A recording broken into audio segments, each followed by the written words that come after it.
Hola, me llamo Mina, llevo viviendo en este barrio 25 años. Hablo en representación de muchos afectados y muchos vecinos que están sufriendo el fenómeno de la tusificación, la gentrificación y la especulación urbanística que está sufriendo este barrio, y en especial los de esta finca.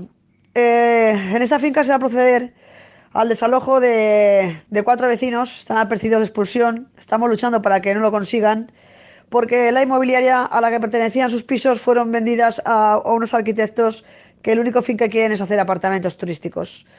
No podemos consentirlo porque son gente de toda la vida del barrio, vecinos que han vivido aquí, gente que ha nacido aquí.